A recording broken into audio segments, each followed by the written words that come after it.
नमस्कार. आपण फ्लेक्झिबल बजेटचे याआधी एक 5 प्रश्न बघितलेले आहेत. इथे आता नेक्स्ट क्वेश्चन आपल्या नावांप्रमाणे तुम्हाला इथे दिसतोय की A B C D E झाले. नेक्स्ट आहे एफ लिमिटेड. तर ह्या प्रश्नामध्ये सगळे इन्फॉर्मेशन नेहमीसारखी, फक्त शेवटी सेलिंग प्राइस मध्ये काही चेंज आहे. तर सेलिंग प्राइस कोणत्या लेवल ऑफ आउटपुटला किती असेल त्याबद्दलची इथे इन्फॉर्मेशन दिली आहे. तर हा प्रश्न 5व्या प्रश्नासारखाच आहे. त्यामुळे मी एकदम काही मिनिटांमध्ये फक्त इथे व्हॅल्यूज कशा पुटअप करायच्या, चेंज केलेल्या व्हॅल्यूज इथे फक्त कॅल्क्युलेट कशा येतील तेवढंच फक्त याच्यामध्ये दाखवतो. बाकी व्हेरिएबल कॉस्ट आणि फिक्स कॉस्ट ह्याच्या कॅल्क्युलेशन मध्ये कुठलाही बदल नाहीये. जेवढ्या व्हॅल्यू इथे चेंज होत आहेत सेलिंग प्राइसच्या तेवढ्याच फक्त आपण बघू. आणि बाकीचा पूर्ण प्रश्न तुम्हाला विथ सोल्युशन या व्हिडिओ सोबत अवेलेबल आहे. तर दिलेली इन्फॉर्मेशन सगळ्यात पहिला आहे, आपल्याला फुल कॅपॅसिटी किती आहे ती बघावी लागते. तर इन्स्टॉल कॅपॅसिटी दिली आहे 5000 युनिट्स आणि 5000 युनिट पैकी एक्झिस्टिंग कॅपॅसिटी 40% युटिलाइज होतीये. त्यामुळे इथे येतील 40%, म्हणजेच 2000 युनिट्स सध्या युटिलाइज होते. तर जर 2000 युनिट ही कॅपॅसिटी युटिलाइज होत असेल तर सेलिंग प्राइस इथे फर्स्ट स्लॅबला आपल्याला दिसते की 750. 0 to 2000 याच्यामधल्या कोणत्याही आउटपुट लेवलला आपली सेलिंग प्राइस 750च राहील असं ऍडजस्टमेंट प्रमाणे म्हटलंय. सो इथे 750 आपली सेलिंग प्राइस सेल्सच्या समोर घ्यायची. मटेरियल लेबर याच्या कॉस्ट 160 आणि 180 याप्रमाणे येतील. फॅक्टरी ओव्हरहेड्स 100 दिले आणि त्याच्यात 20% व्हेरिएबल असं म्हटलंय. पण पटकन त्याचं बायफर्केशन फक्त कसं आहे ते शॉर्टकट मध्ये मी दाखवतो. फॅक्टरी ओव्हरहेड्स 100 आहे आणि त्याचं बायफर्केशन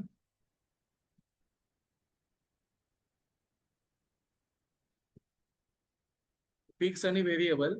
व्हेरिएबलला 20% दिलेत, त्याच्यामुळे फिक्सला 80% येतील. 100चे 80% म्हणजे इथे 80च राहतील आणि 100चे 20% म्हणजे इथे 20 राहतील. तर ह्या दोन्ही व्हॅल्यूज आपल्याला कॅल्क्युलेशन साठी घ्यायच्या. फिक्स मध्ये 80 येत आहेत आणि व्हेरिएबल मध्ये 20 येत आहेत सीपीयू कॉलम साठी. तर फॅक्टरी ओव्हरहेड्स हे 20 येतील आणि फॅक्टरी ओव्हरहेड फिक्स मध्ये 80. फक्त 80 ला डायरेक्ट व्हॅल्यू येणार नाही, फिक्स आकडा असल्यामुळे आपल्याला मॅन्युअली कॅल्क्युलेट करायला लागेल 80 इंटू 2000. म्हणजे इथे आकडा आपल्याला 1,60,000 मिळेल. हे झाले फॅक्टरी ओव्हरहेड्सच्या बाबतीत. पुढचं आहे ऑफिस ओव्हरहेड्स. त्याला 60 असं दिलंय आणि त्याला 75% व्हेरिएबल सांगितलंय. तर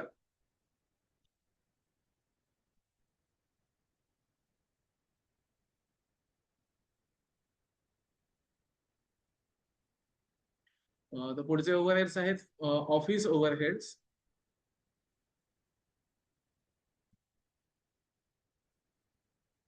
ऑफिस ओव्हरहेड्स याचा आकडा क्वेश्चन मध्ये इथे आपल्याला दिलाय 60. आणि 60 पैकी 75% व्हेरिएबल सांगितले, म्हणजेच 25% एवढे फिक्स होतील. 60चे 25%, 60चे 25% म्हणजे इथे येताना ₹15 येतील आणि 60चे 75% म्हणजे इथे येताना ₹45. तर 15 आणि 45 अशा आपल्याला व्हॅल्यूज मिळाल्या. त्यातल्या व्हेरिएबलचा आकडा आहे 45. इथे घेऊया 45 आणि फिक्स मधला आकडा आहे 15. त्याचा अमाऊंट काढण्यासाठी 15 इंटू 2000 म्हणजे इथे आकडा आपल्याला 30,000 मिळाला. आणि शेवटचा वर्किंग फक्त वहीत आठवणी लिहून घ्या. वर्किंग शिवाय परीक्षेच्या उद्देशाने म्हटलं तर ह्याचे मार्क मिळत नाहीत. त्यामुळे ह्याचं वर्किंग नोट तुमच्या वहीमध्ये वर्किंग असणं कंपल्सरी, वहीत सुद्धा आणि परीक्षेला सुद्धा. शेवटचं आहे सेलिंग ओव्हरहेड्स. इथे 120 दिले आणि 50% व्हेरिएबल आहे. तर ते 50-50 आहेत, त्यामुळे वर्किंग मी दाखवत नाही. 120चे 50% म्हणजे इथे 60 येतील आणि सेलिंग मध्ये सुद्धा 60 येतील. 60चा अमाऊंट काढूया 60 इंटू 2000 म्हणजे इथे 1,20,000 आले. तर बाकी सगळ्या व्हॅल्यूज आपल्या लिहून झाल्यात. सेलिंग प्राइस फक्त आपण डिसाईड करायची होती किती येईल ती. 0 to 2000 एवढ्या आउटपुटसाठी सेलिंग प्राइस 750 आहे. तशी इथे आपण घेतली आहे. बजेट सगळा तयार झाला. आता पुढच्या आपल्या कपॅसिटीज सांगितल्या की बजेट तयार करा. त्याच्यात 50% एक आहे, 70% आहे आणि 100% आहे. तर ह्या 3 कपॅसिटीचे आपल्याला बजेट तयार करायचे. त्याच्यासाठी पुढचं टेबल फक्त मी पटकन दाखवतो. आता पहिलं 40% नंतर पुढचं आपलं येणार आहे 50%. 50% ला आउटपुट 2500 एवढा येतोय.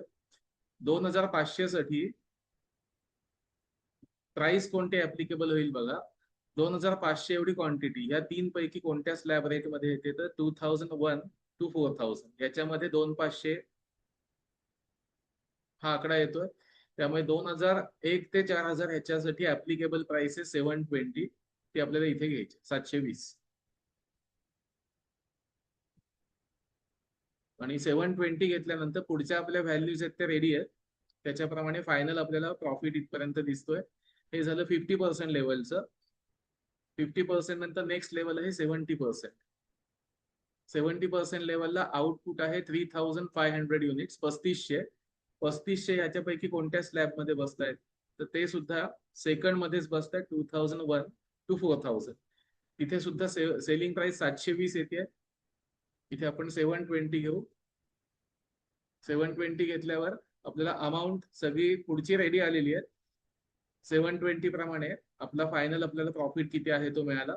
आणि लास्ट आहे 100% कपॅसिटी. मग 100% कपॅसिटीला आउटपुट आहे 5000. तर 5000 एवढ्या आउटपुट साठी ऍप्लिकेबल सेलिंग प्राइस किती येते बघू. जर 4001 च्या पुढे आउटपुट केला तर आपली सेलिंग प्राइस 700 होती. म्हणजे इथे आपल्याला सीपीयू कॉलम मध्ये 700 घ्यायला हवे. 700 घेतल्यावर 35 लाख एवढी सेल्सची व्हॅल्यू येते. बाकीच्या आपल्या व्हेरिएबल कॉस्ट सीपीयू सेम ठेवून मी ह्याला फक्त आउटपुटने मल्टिप्लाय केलंय.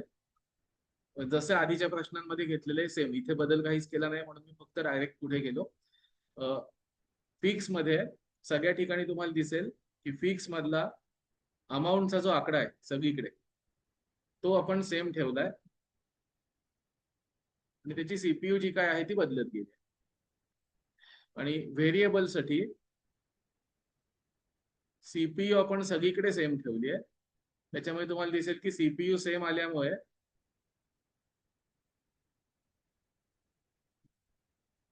टोटल व्हेरिएबल कॉस्ट 465 ही सगळ्या ठिकाणी सेम तशीच राहिली आहे 465. तर हे जे आहेत की पहिल्याच प्रश्नामध्ये तुम्हाला इंट्रोडक्शनच्या इथे सांगितलेलं की फ्लेक्झिबल बजेटमध्ये variable cost per unit same राहते आणि फिक्स कॉस्ट त्याचं अमाऊंट सेम राहते. त्याप्रमाणे आपण बजेट तयार केलाय. फायनल आन्सर काढण्यासाठी कोणती लेवल प्रॉफिटेबल आहे तर त्याच्यासाठी फक्त बॉटम लाईन शेवटची लाईन आहे तेवढी बघू आपण. शेवटच्या लाईनला इथे दिलंय इथे प्रॉफिट होतोय 2,60,000. इथे आहे 3,27,500. इथे आहे 5,82,500 आणि शेवटचा प्रॉफिट आहे 8,65,000. या सगळ्यापैकी हा प्रॉफिट आपल्याला सगळ्यात हायएस्ट दिसतोय 8,65,000. त्यामुळे ही लेवल आपल्यासाठी सगळ्यात प्रॉफिटेबल आहे. तर बजेटची पीडीएफ मी सेंड केली आहे. क्वेश्चन प्रॅक्टिस करून बघा. फक्त सेलिंग प्राइस आपल्याला डिसाईड करायचे. बाकी व्हेरिएबल कॉस्ट आणि फिक्स कॉस्ट याच्या मेथडॉलॉजी मध्ये कुठलाही बदल नाहीये. कम्प्लीट कॅल्क्युलेशन करा आणि कोणत्या लेवलला हायएस्ट प्रॉफिट येतोय ती लेवल शेवटी मार्क करा आणि फायनल आन्सर लिहा की ऍट 100% कपॅसिटी और 5,000 units the profit is maximum. Okay, thank you.